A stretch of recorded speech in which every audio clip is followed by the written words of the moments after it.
പിതാവിന്റെയും പുത്രന്റെയും പരിശുദ്ധാത്മാവിന്റെയും നാമത്തിൽ ആമേൻ.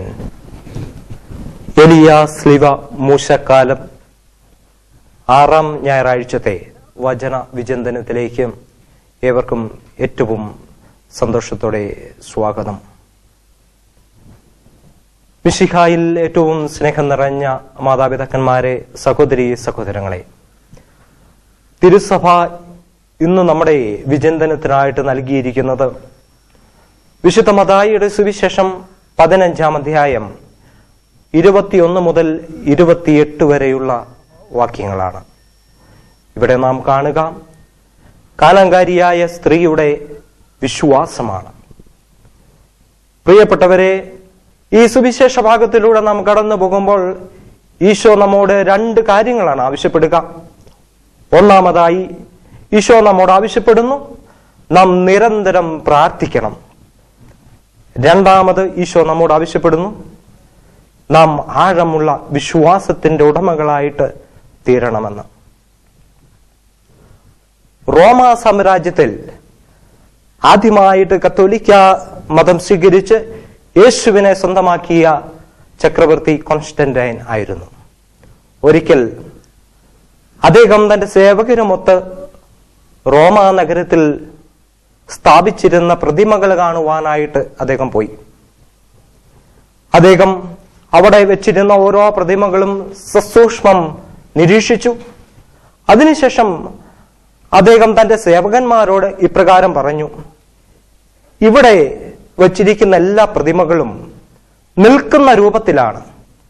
എന്നാൽ നിങ്ങൾ എനിക്ക് വേണ്ടി ഒരു പ്രതിമ ഉണ്ടാക്കുകയാണെങ്കിൽ അത് ഞാൻ മുട്ടിന്മേൽ നിന്ന് പ്രാർത്ഥിക്കുന്ന രൂപത്തിലുള്ളതായിരിക്കണമെന്ന്.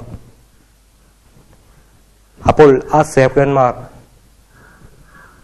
രാജാവിനോട് ചോദിച്ചു, എന്തുകൊണ്ടാണ് അങ്ങ് ഇങ്ങനെ പറയുന്നത്? അപ്പോൾ രാജാവ് ഇപ്രകാരം പറഞ്ഞു: അത് ഞാൻ എൻ്റെ ജീവിതത്തിൽ നേടിയിട്ടുള്ള മഹാവിജയങ്ങളെല്ലാം നേടിയിരിക്കുന്നത് മുട്ടിന്മേൽ നിന്ന് പ്രാർത്ഥിച്ചുകൊണ്ടാണ്. അതുകൊണ്ടാണ് ഞാൻ അങ്ങനെ ഉള്ള പ്രതിമ നിർമ്മിക്കുവാനായിട്ട് ആവശ്യപ്പെട്ടിരിക്കുന്നത് എന്ന്.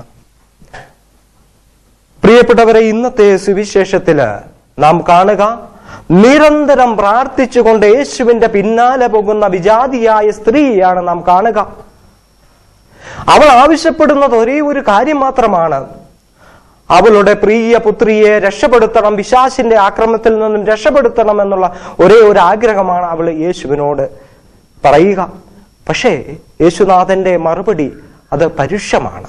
നമ്മൾ കാണുന്നുണ്ട്, ആദ്യം ഒരിക്കലും യേശു അവളെ ഗൗനിക്കുന്നില്ല. യേശു മുമ്പോട്ട് നീങ്ങുകയാ. അപ്പോൾ ശിഷ്യന്മാരെ യേശുനാഥനോട് പറയുകയാണ്, അവൾക്ക് വേണ്ടത് കൊടുത്തവളെ പറഞ്ഞയച്ചാലും. അപ്പോൾ ഈശോ ഇപ്രകാരമാണ് പറഞ്ഞത്: ഞാൻ അയക്കപ്പെട്ടിരിക്കുന്നത് ഇസ്രായേൽ വംശത്തിൽപ്പെട്ട നഷ്ടപ്പെട്ട ആടുകളുടെ അടുക്കിലേക്ക് മാത്രമാണ് എന്ന്. പക്ഷേ ആ സ്ത്രീ വീണ്ടും ഈശോയുടെ പുറകെ നടക്കുകയാ, കരഞ്ഞപേക്ഷിക്കുക ഈശോയോട്, എൻ്റെ മേൽ കൃപയായിരിക്കണമേ, എൻ്റെ മകളെ സഹായിക്കണമേ, രക്ഷിക്കണമേ എന്ന് പറഞ്ഞുകൊണ്ട് ഈശോ ഒരു സ്റ്റെപ്പ് കൂടി മുമ്പോട്ട് വയ്ക്കുകയാണ്. ഈശോ അവളോട് പറയുകയാണ്, മക്കൾക്കുള്ള അപ്പം നായ്ക്കൾക്ക് കൊടുക്കുന്നത് ഒരിക്കലും ശരിയല്ല എന്ന്. ഒരുപക്ഷെ മാനുഷികമായിട്ട് ചിന്തിച്ചാല് അവഹേളിക്കപ്പെടുന്ന നിമിഷങ്ങൾ ഇത്രമാത്രം പരുഷമായിട്ട് ഈശോ സംസാരിക്കുന്ന നാം സുവിശേഷങ്ങളിലൊന്നും കാണുന്നില്ല. പക്ഷേ ആ സ്ത്രീയുടെ വിശ്വാസം അത് വളരെ ശക്തമായിരുന്നു. അവള് യേശുവിന്റെ പിന്നാലെ നടന്നുകൊണ്ട് വീണ്ടും ഇപ്രകാരം വിനയത്തോടു കൂടി പറയുകയാ: ഈശോയെ, യജമാനന്മാരുടെ മേശപ്പുറത്തുനിന്നും താഴെ വീഴുന്ന അപ്പക്കഷണങ്ങൾ കഴിച്ചുകൊണ്ട് നായ്ക്കളും ജീവിക്കുന്നില്ലേ? അങ്ങ് ഞങ്ങളുടെ മേൽ കരുണയായിരിക്കണമേ എന്ന് ഈശോ അവളോട് പറയുകയാ. മകളെ, നിന്റെ വിശ്വാസം അത് വലുതാണ്, നീ ആഗ്രഹിക്കുന്നത് പോലെ നിനക്ക് സംഭവിക്കട്ടെ എന്ന്. പ്രിയപ്പെട്ടവരെ, വിജാതിയായ ഒരു സ്ത്രീയുടെ അചഞ്ചലമായ വിശ്വാസവും പ്രാർത്ഥനയുമാണ് നാം ഇവിടെ കാണുന്നത്. നാം കഴിഞ്ഞ ഞായറാഴ്ച സുവിശേഷത്തിൽ വായിച്ചു കേട്ടു, അപസ്മാര രോഗിയായ മകനെയും കൊണ്ട് വന്ന ആ അപ്പൻ ഈശോയോട് സങ്കടം പറയുക, നിന്റെ ശിഷ്യന്മാർക്ക് എൻ്റെ മകനെ സുഖപ്പെടുത്തുവാനായിട്ട് സാധിച്ചില്ല. അപ്പോൾ ഈശോയോട് ശിഷ്യന്മാരിങ്ങനെ ചോദിക്കുന്നുണ്ട്, ഗുരു, ഞങ്ങൾക്ക് എന്തുകൊണ്ടാണ് ആ അപസ്മാര രോഗിയെ സുഖപ്പെടുത്തുവാനായിട്ട് സാധിക്കാതെ വന്നത്? ഈശോ ശിഷ്യന്മാരോട് പറയുക, അത് നിങ്ങളുടെ അല്പവിശ്വാസം കൊണ്ട് മാത്രമാണ്. നിങ്ങളുടെ അല്പവിശ്വാസം കൊണ്ടാണ് നിങ്ങൾക്ക് അത് സാധിക്കാതെ പോയത്. ഇവിടെ ഈ സ്ത്രീയോട്, വിജാതിയായ സ്ത്രീയോട് പറയുക, സ്ത്രീയെ, നിന്റെ വിശ്വാസം വലുതാണ്.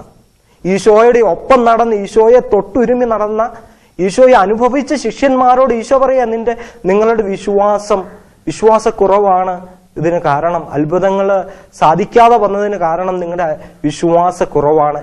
ഇവിടെ ഈശോയെ ഒരിക്കൽ പോലും മനസ്സിലാക്കാതെ, ഈശോയെ പറ്റി കേട്ടറിവ് പോലും ഇല്ലാത്ത ആ സ്ത്രീയോട് ഈശോ പറയുക, നിന്റെ വിശ്വാസം വലുതാ.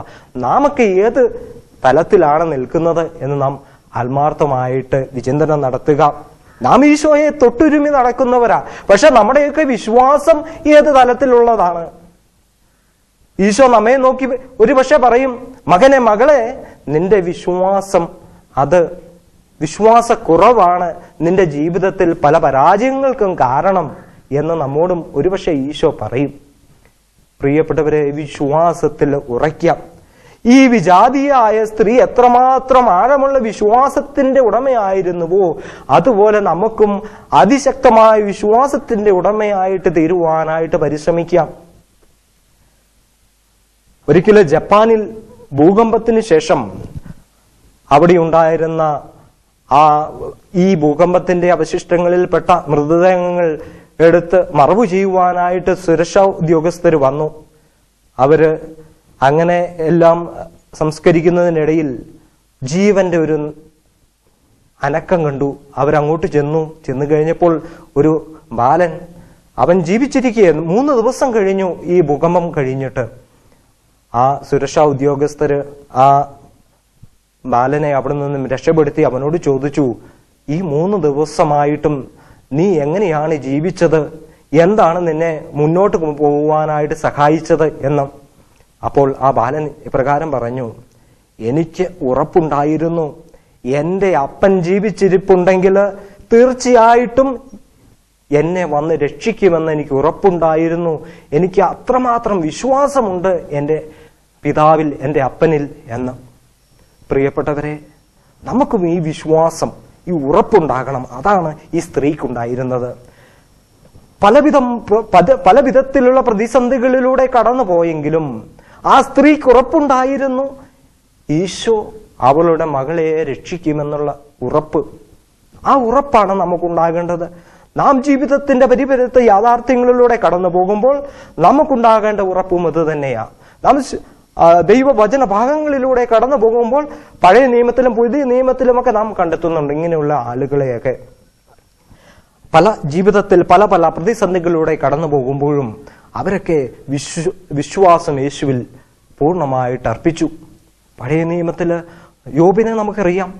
പല രീതിയിലുള്ള ജീവിത പ്രശ്നങ്ങളിലൂടെ, ജീവിതത്തിന്റെ അസ്തിത്വത്തെ തന്നെ ബാധിക്കുന്ന ജീവിത പ്രയാസങ്ങളിലൂടെയൊക്കെ കടന്നുപോയി. പക്ഷേ ദൈവത്തിൽ ശക്തമായിട്ട് വിശ്വസിച്ചു. ഇങ്ങനെ പുതിയ നിയമത്തിലും ഒത്തിരി ആളുകളെ നാം കാണുന്നുണ്ട്, ദൈവത്തിൽ ശക്തമായിട്ട് വിശ്വസിച്ച് മുന്നേറിയവര്. പ്രിയപ്പെട്ടവരെ, ഇന്ന് ഈ വിജാതിയായ സ്ത്രീ നമ്മുടെ മുമ്പിൽ വയ്ക്കുന്ന വലിയ ഉദാഹരണം. നിരന്തരമായ പ്രാർത്ഥന, ശക്തമായ വിശ്വാസം, അത് രണ്ടും നമ്മുടെ ജീവിതത്തിൽ ഉണ്ടാകുവാനായിട്ട് നമുക്ക് ആത്മാർത്ഥമായിട്ട് പരിശ്രമിക്കാം. ഒരു നിമിഷം നമുക്ക് പ്രാർത്ഥിക്കാം. കർത്താവായ ഈശോയെ, നിന്റെ തിരുസന്നിധിയിലായിരിക്കുന്ന പാപികളും ബലഹീനരും അയോഗ്യരുമായ ഞങ്ങളെ നിന്റെ സന്നിധിയിൽ സമർപ്പിക്കുന്നു. കർത്താവായ ഈശോയെ, ഞങ്ങളുടെ വിശ്വാസരാഹിത്യത്തെ, വിശ്വാസക്കുറവിനെ അങ്ങ് പരിഹരിക്കണമേ. പരിവരുത്ത ജീവിത യാഥാർത്ഥ്യങ്ങളിലൂടെ കടന്നു പോകുമ്പോൾ പ്രാർത്ഥിക്കുവാൻ മറക്കാതെ നിരന്തരം പ്രാർത്ഥിച്ചുകൊണ്ട് മുന്നേറുവാൻ ഈശോയെ ഞങ്ങളെ അനുഗ്രഹിക്കണമേ. നിത്യം പിതാവും പുത്രനും പരിശുദ്ധാത്മാവുമായി സർവേശ്വര. ആമേൻ.